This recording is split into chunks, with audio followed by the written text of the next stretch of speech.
Hello viewers, Cox's Bazar ট্যুরের দ্বিতীয় দিন আজকে। আমরা সকলে এক এক করে গোসল সেরে ফ্রেশ হয়ে হোটেল ত্যাগ করার জন্য প্রস্তুত হয়েছি। আমরা বর্তমানে হোটেল রিসেপশনে অবস্থান করছি। একটু পর আমরা রওনা হব নাস্তার উদ্দেশ্যে শালিক রেস্টুরেন্টে। ওখানে নাস্তা করে তারপর একটা চাঁদের গাড়ি নিয়ে আমরা রওনা হব সেই কাঙ্ক্ষিত মেরিন ড্রাইভ হয়ে টেকনাফ। শালিক রেস্টুরেন্টে চলে এসেছি। দেখুন, এখানকার পরিবেশ খুবই সুন্দর।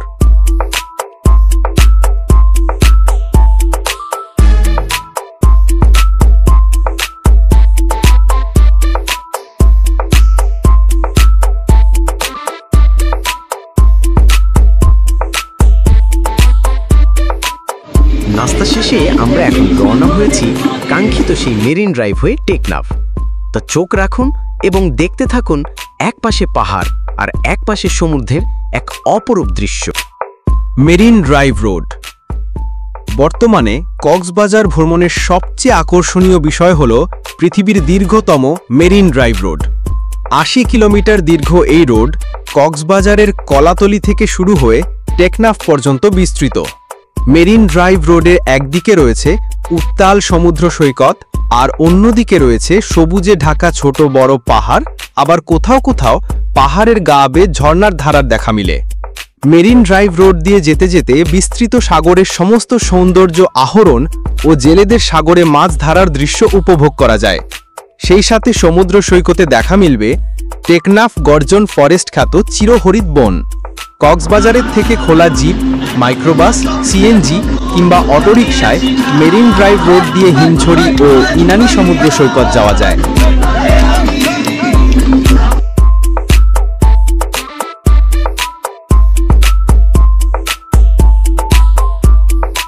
আমরা চলে এসেছি সেই হিমছড়ি পাহাড়ে। এখানে দেখুন বেশ কিছু দোকান রয়েছে। আপনারা চাইলে এখান থেকে প্রয়োজনীয় কিছু কিনতে পারেন পরিবারের জন্য।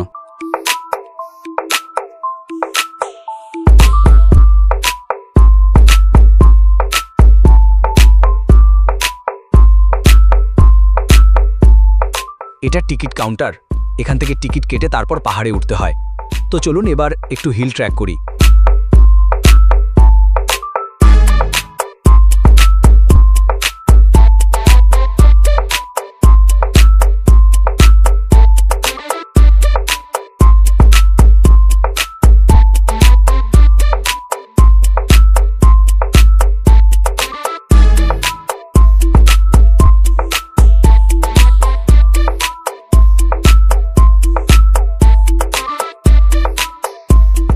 আমরা চলে এসেছি পাহাড়ের চূড়ায়।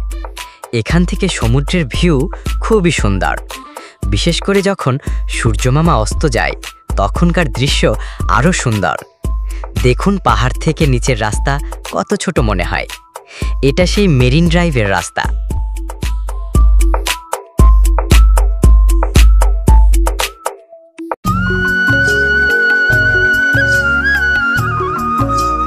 হিমছড়ি পাহাড় ভ্রমণ শেষে আমরা আবার ছুটে চলেছি প্রকৃতির মাঝে। মেরিন ড্রাইভ হয়ে টেকনাফ পর্যন্ত যেতে যেতে অনেক সুন্দরভাবে সমুদ্র এবং পাহাড়কে উপভোগ করা যায়।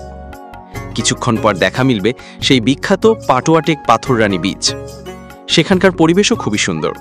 তো চলুন আমাদের সাথে আর উপভোগ করুন সেই দৃশ্য।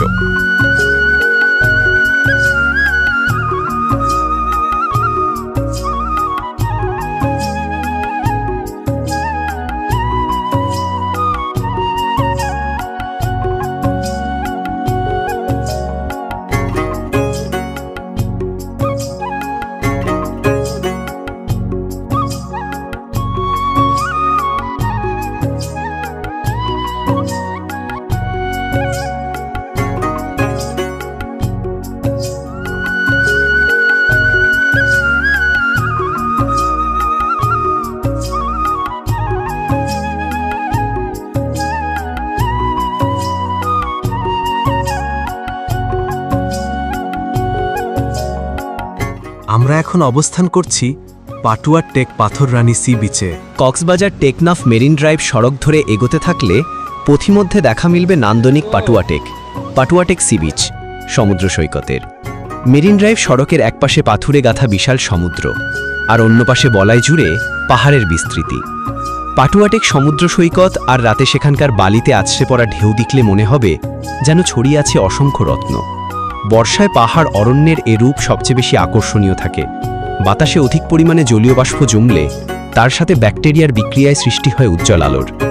প্রকৃতিতে রাতে নির্জন সৈকত ও গভীর অরণ্যে এনে দেয় আলো ঝলমলে উজ্জ্বলতা। বিশাল আকাশের নিচে এক অপরূপ লীলাভূমি উখিয়ার পাটুয়াটেক সমুদ্র সৈকত। মেরিন ড্রাইভ ধরে পাটুয়াটেক যেতে চোখে পড়বে ভিন্ন জীবনের গল্প। কিছুদূর পরপরই দেখা যাবে সৈকতের মাঝে নোঙর করে রয়েছে দারুণ সব রঙিন সাম্পান। সে এক অন্যরকম সৌন্দর্য যা ভাষায় প্রকাশ করার মতো নয়।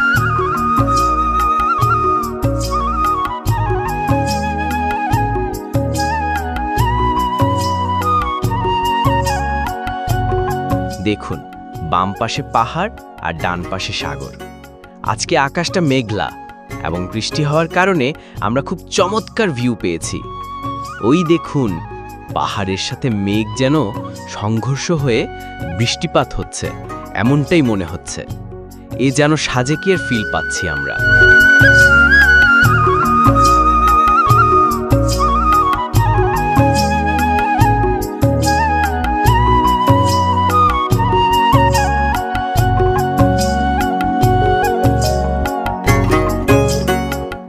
আমরা এখন চলে এসেছি সেই টেকনাফ সমুদ্র সৈকতে। আকাশটা মেঘলা, তাই পরিবেশটা খুবই সুন্দর ও অপরূপ লাগে।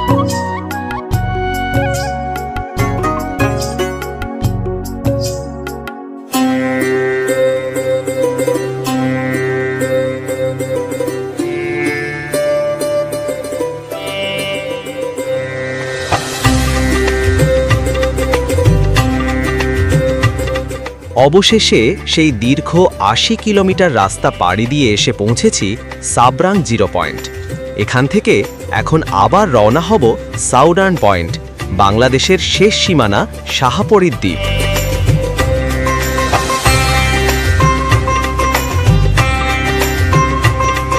চলে এসেছি সাউদার্ন পয়েন্ট, শাহপুরীর দ্বীপ। এটি নাফ নদীর মোহনায় বাংলাদেশ মায়ানমার সীমান্তে অবস্থিত। প্রথম ইংরেজ বর্মী যুদ্ধের সময় ব্রিটিশরা এই দ্বীপের দাবি করে।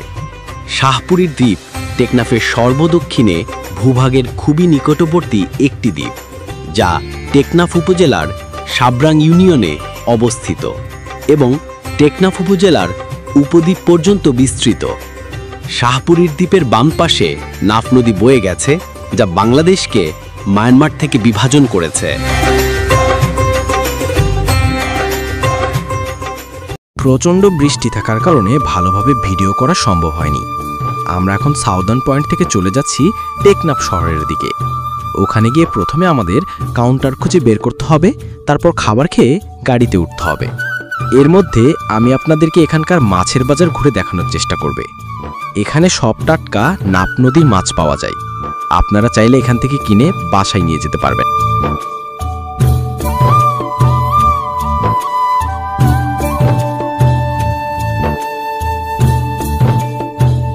আমরা চলে এসেছি টেকনাফ শহরে। বৃষ্টি হওয়ার কারণে শহরটা খুব মিষ্টি এবং শান্ত লাগছে। এই দেখা যাচ্ছে রবি এক্সপ্রেস, এটাই আমাদের ঢাকায় ফেরার কাউন্টার। এই দেখুন, এখানে কত রকমের টাটকা মাছ। এখানে মাছের দামও তুলনামূলক কম। যদি কেউ ঘুরতে এসে মাছ কিনতে চান তাহলে কিনে নিতে পারেন। এই হলো আমাদের ঢাকায় ফিরে যাওয়ার গাড়ি। আমরা পূর্বে থেকে টিকিট কেটে রেখেছিলাম, তবে এই গাড়িটার ভেতরের পরিবেশ এবং গাড়ির সাসপেনশন খুবই বাজে। বেডগুলো একদম অপরিষ্কার। এটা আমাদের জন্য একটা বাজে অভিজ্ঞতা ছিল। মহান সৃষ্টিকর্তার অশেষ কৃপায় আমরা ঢাকার আরামবাগে গাড়ি থেকে নেমে এখন একটা পাঠাও নিয়ে বাসায় যাচ্ছি। আপনাদের সকলকে অসংখ্য ধন্যবাদ পুরো ভিডিওটা দেখার জন্য। দয়া করে সবাই সাবস্ক্রাইব করে আমাকে সাপোর্ট করবেন। ধন্যবাদ সবাইকে।